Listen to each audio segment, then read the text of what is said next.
Hola, soy Jorge Rubio Mateos, del grupo 370 de Traducción e Interpretación, y hoy os voy a hablar de Eugene Nida y el desarrollo de una teoría de la traducción. En primer lugar, haremos una presentación de Nida, su lugar y la fecha de nacimiento, las áreas de la teoría de la traducción que estudió y su papel como precursor de la traductología. Siguientemente, veremos sus aportaciones a la misma, principalmente la traducción de la Biblia y los conceptos de equivalencia formal y dinámica.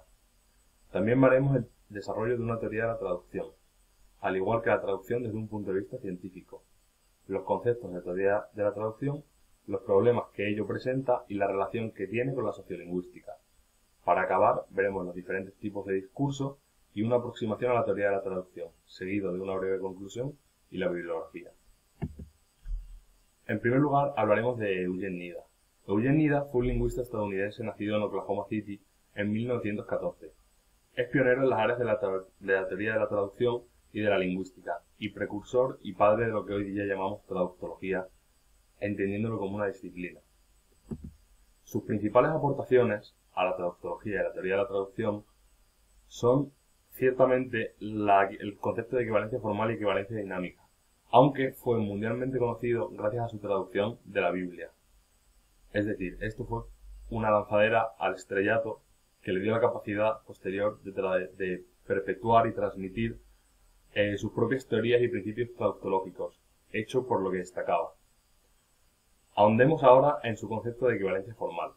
La equivalencia formal, para Nida, era un estilo de traducción que respetaba la cercanía al texto origen, la forma lingüística y que estaba lleno de limitaciones tanto sintácticas como fonológicas, de sucesión de palabras, y que, debido a las diferencias culturales entre una lengua y otra, impedían que este modelo, este estilo de traducción, pudiese llevarse a cabo como tal, dado que no se podía reflejar un calco de estructuras formales entre una lengua y otra. Sin embargo, también desarrolló el concepto de equivalencia dinámica, concepto y estilo que él usaba en sus propios trabajos. Este estilo simplemente reproduce con los recursos propios de una lengua el efecto pragmático de un texto. ¿Qué quiere decir esto? Que busca que el lector de la lengua meta de la traducción comprenda, asimile y llegue a sentir lo que el escritor pretende del lector de la lengua origen. Es decir, una adaptación del texto. Sin embargo, también aquí surgen problemas de carácter lingüístico y culturales en menor medida. Pasemos, por tanto, al desarrollo de una teoría de la traducción. Hay unos conceptos erróneos que hay que identificar de antemano. La traducción como ciencia, como tal, y la traducción hiperinclusiva. Es decir, una traducción, una teoría de la traducción que sea hiperinclusiva, que sea capaz de incluir a todas las lenguas por igual. Esto, como veremos a continuación, no es posible. En primer lugar, encontramos una definición de traducir. La capacidad de traducir es una habilidad interrelacionada cada vez más con el uso de la tecnología, y el producto de la traducción es el arte, y estudiamos la traducción de una manera científica. La traducción se considera una materia interdisciplinar. ¿Por qué? Porque, como bien dice el nombre, está relacionada con otras disciplinas de las cuales es prescindible, pero imprescindible en los casos de traducción especializada, ya sea traducción jurídica, económica, científico-técnica, da igual, está relacionada. Nida propone por sí mismo una definición. Dice que la traducción en sí misma es una habilidad, pero la capacidad de traducir textos de contenido técnico requiere una formación especial. Es decir, propone el concepto de traducción como una formación especial, a partir de la interdisciplinaridad hablada. Veamos ahora la traducción desde un punto de vista científico. Desde un punto de vista científico, el proceso de traducir consta de tres sistemas de redes. Un primer sistema se sirve de patrones para identificar o descifrar elementos lingüísticos mediante la recepción o emisión de textos orales o escritos. Es decir, detecta, identifica y analiza una reproducción oral o escrita o leída u oída de los conceptos. El segundo sistema es la formulación de mensajes que transfieren un segundo sistema en el que quedan recogidos estos conceptos.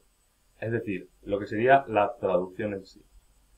Y el tercer sistema es el que vincula el primero, que digamos sería el más lingüístico, la identificación, con el segundo, el conceptual, el plasmar el concepto que has adquirido previamente. Bueno, veamos ahora el concepto de teoría, los problemas y la relación con la sociolingüística. Tenemos dos definiciones del concepto teoría. En primer lugar, la teoría es un grupo coherente de proposiciones generales usadas como principios para explicar una clase de fenómenos. Y en segundo lugar, una serie de principios o reglas usadas para orientar a las personas que tratan de llevar a cabo una tarea. Esta segunda fue la elegida o predilecta de Nida. Sin embargo, no hay ninguna teoría que pueda incluir todas las tipologías textuales, todas las circunstancias comunicativas, los entornos, la diversidad cultural de los hablantes. Y este hecho da lugar a que todas las teorías actuales que existen sobre la traducción sean parciales, que no se haya conseguido todavía una teoría total, inclusiva de todos estos contextos, lenguas, situaciones comunicativas, etc. ¿Problemas que nos encontramos en el concepto de una teoría de la traducción? Pues muy sencillo. No podemos teorizar sobre la traducción. ¿Por qué? Porque es un proceso mental. Es un proceso que ocurre en la mente y que actualmente no conocemos exactamente el mecanismo interno como tal que tiene, que sucede en nuestra mente al traducir. Probablemente, es una suposición, no se pueda aplicar los mismos principios en idiomas distintos, los mismos principios y procedimientos mentales. La relación de conceptos probablemente varíe mucho en función a la cultura.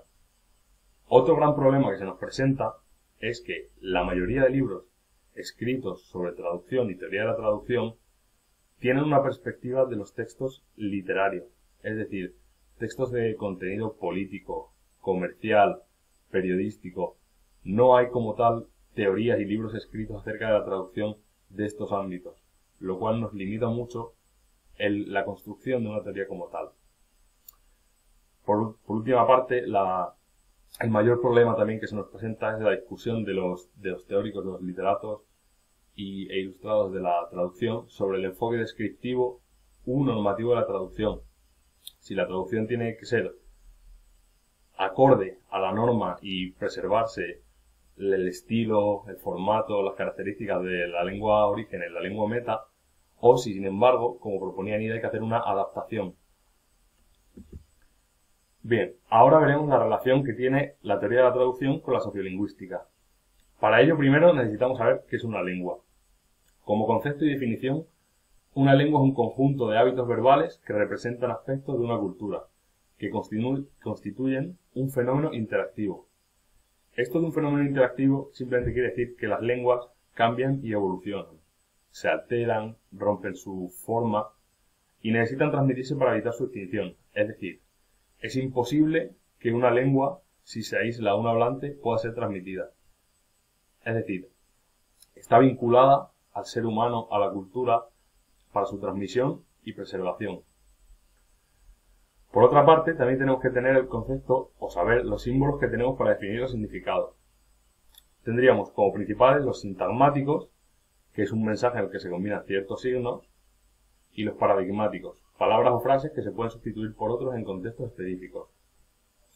Digamos que el sintagmático son lo que conoceríamos como sintagmas, la creación de una oración, de una frase, de un texto como tal, y los paradigmáticos son más las frases, palabras, que evocan un concepto y que en función de un contexto u otro pueden variar.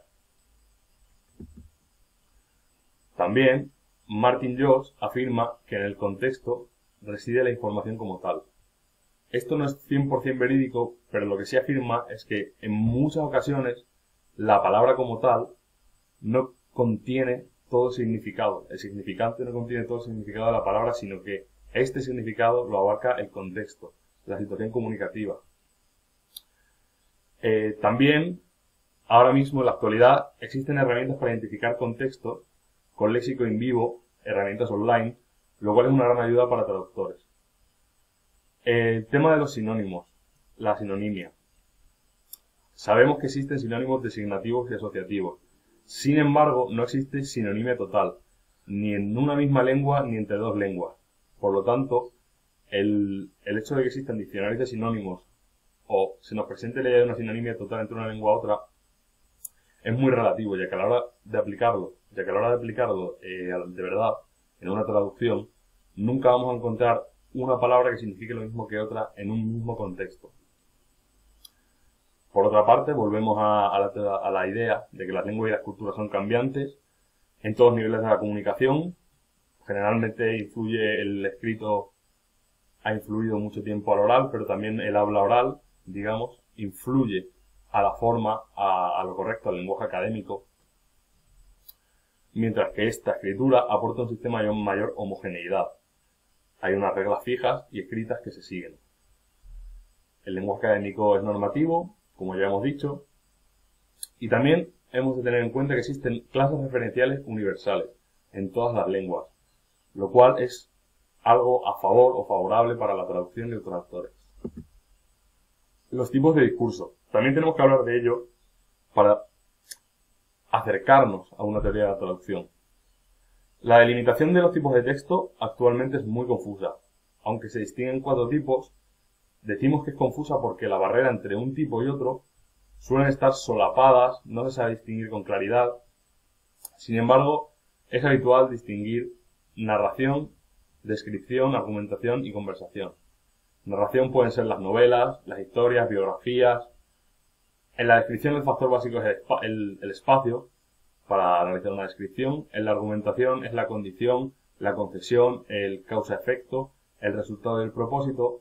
Y en la conversación suele predominar el que sea de tilde fática, como podrían ser las conversaciones diplomáticas. Es decir, que sea improvisado, hablado continuamente. ¿Qué encontramos también en estos tipos de discursos?